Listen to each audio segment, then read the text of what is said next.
Good morning, student.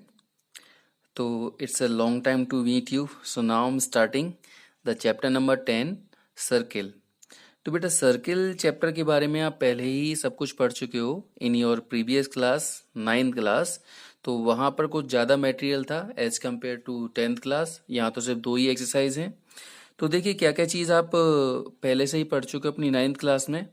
तो पहले तो पता है आपको सर्किल क्या होता है. अ round shape figure like this, जिसमें एक सेंटर पॉइंट होता है और सेंटर से हर एक्सटीरियर पॉइंट की जो डिस्टेंस होती है वो बराबर होती है, जिसे हम कहते हैं रेडियस. ठीक है. अगर कोई ऐसे लाइन दे रखी है तो इसका कोई मतलब नहीं है, लेकिन अगर ऐसे कोई लाइन दे रखी है जो सर्किल को 2 हिस्सों में डिवाइड करती है, अब जरूरत नहीं है हिस्सा कोई छोटा हो सकता है, कोई हिस्सा बड़ा हो सकता है, तो इस लाइन को हम कहते हैं सीकेंट. ठीक है. लेकिन अगर ये यहाँ से लाइन एक्सटेंड नहीं होती तो इसको हम कहते, क्या कहते हैं इसे हम, इट इज कॉर्ड. ठीक है. अगर ये लाइन एक्सटेंड नहीं होती तो इसको हम कहते हैं कॉर्ड, और ये लाइन अगर एक्सटेंड हो रही है, स्ट्रेट लाइन दे रखी है, तो इसे हम कहेंगे सीकेंट. अगर कोई लाइन सर्किल को सिर्फ टच करती हुई जाती है तो ये लाइन हमारी कहलाती है टेंजेंट. ठीक है. जैसे सीकेंट के बारे में, टेंजेंट के बारे में, सभी चीजों के बारे में आपको डिटेल में बता रखा है. ओके.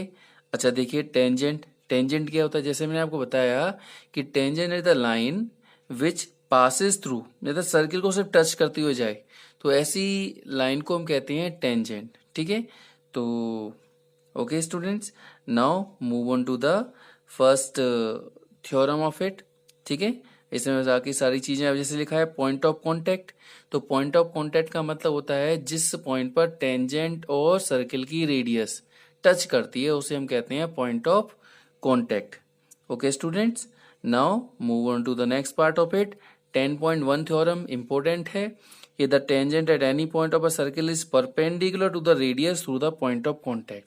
यानी कि इस पॉइंट ऑफ कांटेक्ट पर जो टेंजेंट होती है वो रेडियस के साथ हमेशा 90 डिग्री का एंगल बनाती है. तो it not so much important, but आप इसको स्टडी कर सकते हैं. And this time I am starting the exercise 10.1.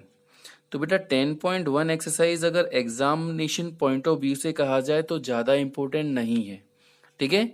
अब जैसे कि पहला क्वेश्चन ही है, how many tangent can a circle है. एक सर्किल में कितनी टेंजेंट हो सकती हैं, ये हमको यहाँ पूछा गया है. तो देखिए कैसे करेंगे इसे हम.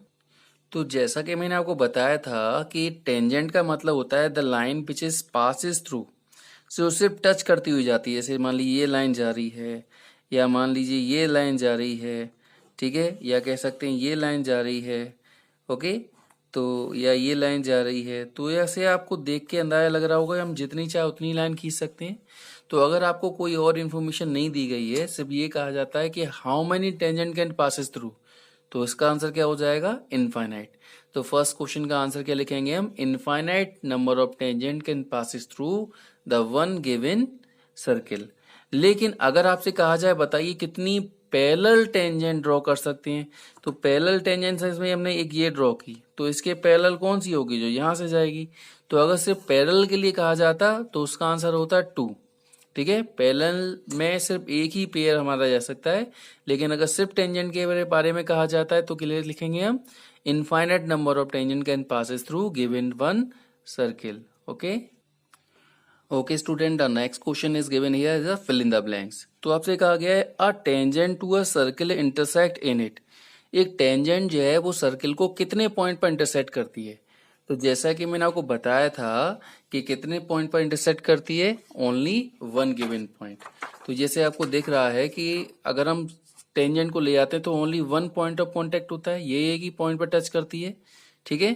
तो इसलिए इसका आंसर हो जाएगा a tangent to a circle intersect in it one point.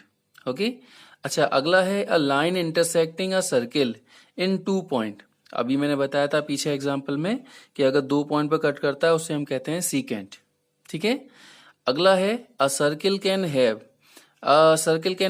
Parallel tangent. ये भी मैंने अभी बताया, पैरेलल टेंजेंट कितने हो सकते हैं, 1 पेयर ओनली. ओके.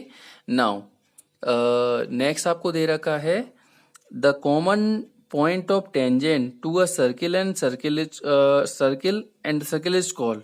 मतलब कॉमन पॉइंट सर्किल का और टेंजेंट का क्या कहलाता है, तो मैंने बताया था पॉइंट ऑफ कांटेक्ट कहलाता है.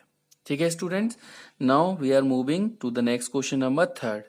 तो थर्ड क्वेश्चन में क्या दे रखा है, a tangent P Q at point P of a circle of radius 5 centimetre meets a line through the centre O at point Q such that O Q दे रखा है। आपसे पूछा गया लेंथ पी क्यू की वैल्यू क्या होगी। देखिए कैसे करेंगे इसे हम। तो बेटा इस क्वेश्चन में आपसे क्या कहा गया है, एक सर्किल है, ठीक है। इस सर्किल में आपको क्यू की डिस्टेंस ओ से दे रखी है कितनी, इस 12 सेंटीमीटर, और रेडियस आपको दे रखी है 5 सेंटीमीटर। आपको ये पी क्यू की डिस्टेंस फाइंड आउट करके निकालनी है। तो भाई एक बात ध्यान रख लीजिए, मैंने अभी आपको बताया था भाई थ्योरम 10.1 कि ये पॉइंट ऑफ कांटेक्ट हमेशा टेंजेंट के साथ क्या बनाता है, 90 डिग्री का एंगल। और अगर ये 90 डिग्री का एंगल बनाएगा तो ये ट्राइंगल हमारा क्या कहलाएगा, it is right angle triangle, ठीक है। और राइट एंगल ट्राइंगल यूज होता है तो हम क्या यूज करते हैं, पाइथागोरस थ्योरम, 6th चैप्टर में बताया था आपको मैंने। और पाइथागोरस थ्योरम क्या होती है, 90 के सामने वाला जो साइड होती है उसको एक साइड में लिख दो स्क्वायर करके, और बाकी बची हुई दो साइड है उनका स्क्वायर एक तरफ कर दो। Now we can just put up the value. तो देखिए ओ क्यू 12 है, ओ पी 5 है, ओके, और पी क्यू हमको निकालना है। तो 12 का स्क्वायर 144 हो गया, 5 का स्क्वायर 25, 25 को इधर ले जाएंगे तो माइनस 144 से 25 माइनस करेंगे तो 119, और स्क्वायर हटाएंगे तो यहाँ क्या लग जाएगा, स्क्वायर रूट। इसका मतलब पी क्यू की वैल्यू कितनी निकली, रूट 119 सेंटीमीटर। ओके स्टूडेंट, इस तरह से हम इस क्वेश्चन को सॉल्व कर सकते हैं।